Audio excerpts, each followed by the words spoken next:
Hello friends, welcome back to my YouTube channel.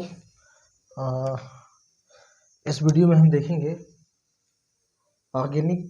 Inorganic chemistry का unit 5 cluster and element bond. Cluster क्या होता है और element के बीच में बॉन्ड कैसे होता है। ठीक है, तो सबसे पहला जो टॉपिक है वो है पॉलीहेड्रल बोरेन। हम बोरेन के बारे में जानेंगे। ठीक है, बोरेन होता क्या है।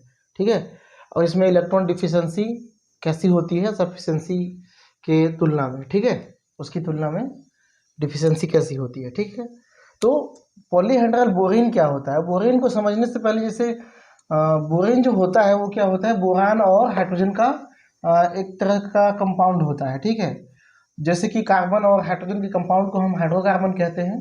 ठीक है, उसी तरह से बोरान और हाइड्रोजन के कंपाउंड को हम बोरेन कहते हैं। जैसे ये हो गया आपका CH4, क्या हो गया, हाइड्रोकार्बन हो गया। ठीक है, हाइड्रोकार्बन हो गया, और BH3 ये बनाता है।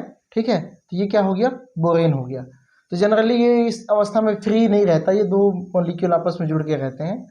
तो स्ट्रक्चर कैसा होगा इसका, स्ट्रक्चर के आधार पर इसको हम पॉलीहेड्रल बोरेन कहते हैं। तो पॉलीहेड्रल बोरेन क्या होंगे, ऐसा हाइयर बोरेन है ना, जिसमें बोरान क्या हो, दो या दो से अधिक हो, है ना, अधिक मात्रा में हो। जैसे यहाँ B2 है, B4 है, B5 है, B10 है। ठीक है, इनकी संख्या क्या हो, ज़्यादा हो।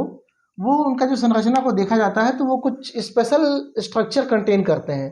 जैसे टेट्राहेड्रल हो सकता है, पेंटागोनल हो सकता है, ट्राइगोनल हो सकता है, या पिरामिडल हो सकता है। ठीक है, पिरामिडल हो सकता है या कुछ और भी हो सकता है। तो इस तरह से इसके स्ट्रक्चर के आधार पर इसको हम क्या कह देते हैं, पॉलीहेड्रल बोरेन कहते हैं। ये क्या है, हाइयर बोरेन ही है। ये क्या है, हाइयर बोरेन ही है। ठीक है, हाइयर बोरेन को ही हम क्या कहेंगे, पॉलीहेड्रल बोरेन। इसके जैसे इसका एग्जांपल है B2H6। तो एक एग्जांपल का डायग्राम मैं यहाँ बनाया हूँ। ठीक है, इसमें कुछ हाइड्रोजन कितना है, 6 है, तो ये 6 हाइड्रोजन हमने ले लिया, और यहाँ बोरान। ठीक है, बीच में क्या है, बोरान। तो इसका स्ट्रक्चर क्या होता है, एक तरह से क्लस्टर के रूप में रहता है। ठीक है, क्लस्टर के रूप में रहता है। तो ये जो क्लस्टर है वही क्या कहलाता है, पॉलीहेड्रल बोरेन कहलाता है, बोरान का। ठीक है, अब इसमें बॉन्डिंग जब हम बात करते हैं, इसकी बॉन्डिंग नेचर के बारे में बात करते हैं, तो देखो कुछ बॉन्ड्स को आपको समझना पड़ेगा। ठीक है, मैं आपको यहाँ बता रहा हूँ, जैसे कि 2 सेंटर 2 इलेक्ट्रॉन बॉन्ड। ठीक है, ये सैचुरेटेड बॉन्ड होता है। ठीक है, मतलब जैसे यहाँ हाइड्रोजन और हाइड्रोजन के बीच में एक बॉन्ड है, एक इलेक्ट्रॉन ये वाला हाइड्रोजन दिया, एक इलेक्ट्रॉन ये वाला हाइड्रोजन दिया, दोनों के बीच में कितना है, 2 इलेक्ट्रॉन है। अब इसका सेंटर न्यूक्लियस कितना है, 2 है। तो ये क्या कहलाएगा, 2 इलेक्ट्रॉन 2 सेंटर बॉन्ड कहलाएगा। ठीक है, लेकिन कभी ऐसा हो, कहीं ऐसा हो, जैसे कि डाइबोरेन की बात करते हैं, ये हाइड्रोजन हो गया, इसके पास क्या है, साझेदारी वाले 2 इलेक्ट्रॉन है। ठीक है, ये हो गया आपका BH3। दूसरा BH3 क्या करेगा, इसके पास भी हाइड्रोजन है, यहाँ पे 2 इलेक्ट्रॉन है। ठीक है, मतलब बोरान और हाइड्रोजन का दोनों इलेक्ट्रॉन है, कुछ इस तरह से। तो यहाँ पे ये क्या करता है, इसका जो खाली लॉब होता है, इसका जो इलेक्ट्रॉनिक कॉन्फ़िगरेशन है बोरान का, परमाणु क्रमांक 5, 1s2 2s2 2p1। ठीक है, 2p1, तो 2s में क्या होंगे, 2 इलेक्ट्रॉन होंगे, और 2p में क्या होंगे, 1 इलेक्ट्रॉन। एक्साइटेड स्टेट की बात करें तो 1 इलेक्ट्रॉन यहाँ चला जाएगा, एक्साइटेड स्टेट में कहाँ चला जाएगा, 2p में 1 इलेक्ट्रॉन चला जाएगा। मतलब हाइब्रिडाइजेशन यहाँ पे क्या होगा, sp2 हाइब्रिडाइजेशन होगा। sp2 हाइब्रिडाइजेशन होगा मतलब 3 हाइब्रिड ऑर्बिटल बनेंगे। ठीक है, 3 हाइब्रिड ऑर्बिटल बनेंगे जिसमें सिंगल सिंगल इलेक्ट्रॉन होंगे, और यहाँ तीनों ही क्या है, हाइड्रोजन से जुड़े हुए हैं। ठीक है, तो इस तरह से हाइड्रोजन के इलेक्ट्रॉन यहाँ पे आके जुड़ जाते हैं। तो यही स्थिति इनकी दोनों की है। अब क्या होता है, इसका एक हाइब्रिड अनहाइब्रिड ऑर्बिटल बचा हुआ है, ये क्या करेगा भाई, ये एक तरह से इलेक्ट्रॉन डिफिशिएंट कंपाउंड कहा जाएगा, क्योंकि यहाँ पे 1 2 3 4 5 6 टोटल इलेक्ट्रॉन की संख्या कितनी है, 6। ठीक है, होना कितना चाहिए था सैचुरेटेड होने के लिए, 8। मतलब ये क्या हो गया, एक तरह से पॉइंट लिख सकते हैं,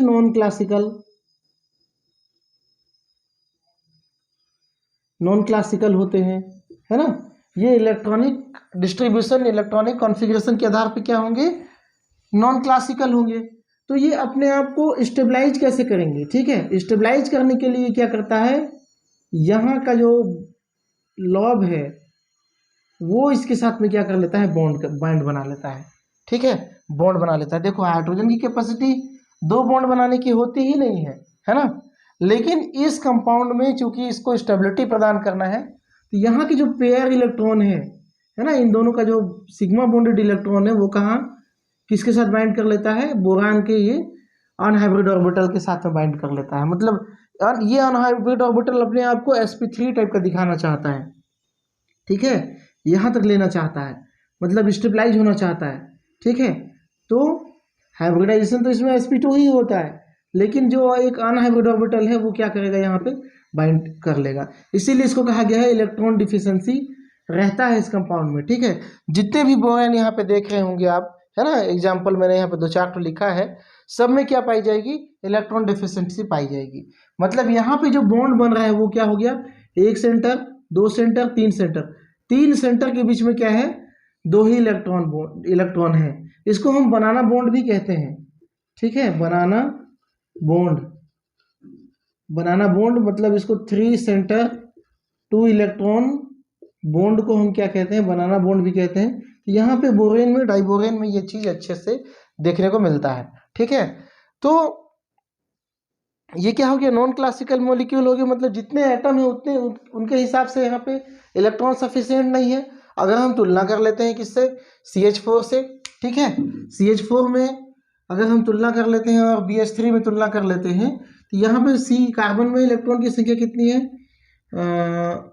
या कर लेते हैं इसको सबसे अच्छा एग्जाम्पल ले लेते हैं, B2H6 बनता है ना, B2H6 ये फ्री पाए जाने वाला कंपाउंड। उसी तरह से C2H6 भी बनता है, ये भी क्या है, एल्कीन है, ये बोरोन है, बोरेन है। बोरान के बाहरी ऑर्बिटल में कितना इलेक्ट्रॉन है, 3, ठीक है कितना यहाँ पे 2, मतलब 3 गुणित 2 कर देते हैं, और हाइड्रोजन किससे कितना इलेक्ट्रॉन आएगा, 1 आएगा, 6।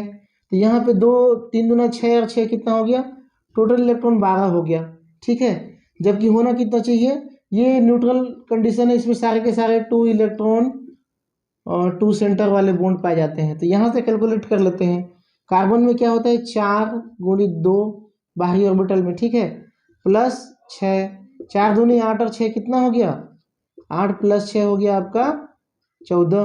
तो 14 इलेक्ट्रॉन होने चाहिए, हो कितना रहा यहाँ पे, 12। तो इलेक्ट्रॉन डिफिशिएंट तो ये ऐसा ही पता चल रहा है, ठीक है। तो इस तरह से स्पष्ट रूप से कहा जा सकता है कि ये क्या होगा, इलेक्ट्रॉन डिफिशिएंट मॉलिक्यूल होगा, है ना। चलिए इधर को मैं मिटा दे रहा हूँ, थोड़ा सा स्पेस क्लियर कर ले रहा हूँ, है ना। तो और भी कोई दूसरा एग्जांपल देख सकते हो, जैसे कि यहाँ पे C4H10 का तुलना कर सकते हो B4H10 से, ठीक है। तुलना करो, इसमें कोई 1 2 3 4 5 6 7 8 9 10, ठीक है, ये हो गया 1 2 3 4 5 6 7 8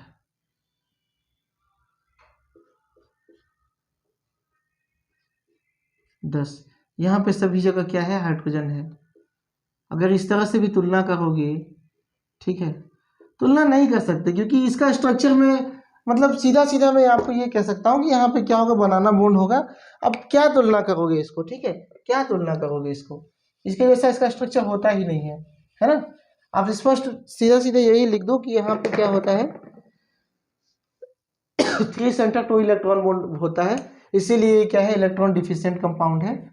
हाँ, अब जब हम डाइबोरेन की बात करते हैं, ठीक है, डाइबोरेन की बात करते हैं जिसमें बॉन्ड किस तरह से होता है वो हम देख लेते हैं, डाइबोरेन या फिर पॉलीहाइड्रल बोरेन की, ठीक है। तो एक तो हमको समझ में आ गया कि ये वाला क्या होगा, BHB, ये क्या होगा, 3 सेंटर 2 इलेक्ट्रॉन बॉन्ड होगा। उसी तरह से कभी BBB बॉन्ड देखने को मिलेगा जो हायर बोरेन होगा, ये भी क्या होगा, 3 सेंटर 2 इलेक्ट्रॉन बॉन्ड होगा। ये दोनों क्या होगा, इलेक्ट्रॉन डिफिशिएंट वाला बॉन्ड होगा। एक बॉन्ड ऐसा होता है जो कि सफिशिएंट होता है, ये वाला, है ना। मतलब यहाँ पे क्या होगा, BH बॉन्ड जो होगा वो क्या होगा, 2 सेंटर 2 इलेक्ट्रॉन बॉन्ड होगा। ये क्या होगा, सफिशिएंट इलेक्ट्रॉन होगा इसके पास, ठीक है। बाकी जितने भी ब्रीज्ड होंगे, ब्रिज वाले जो होंगे, है ना,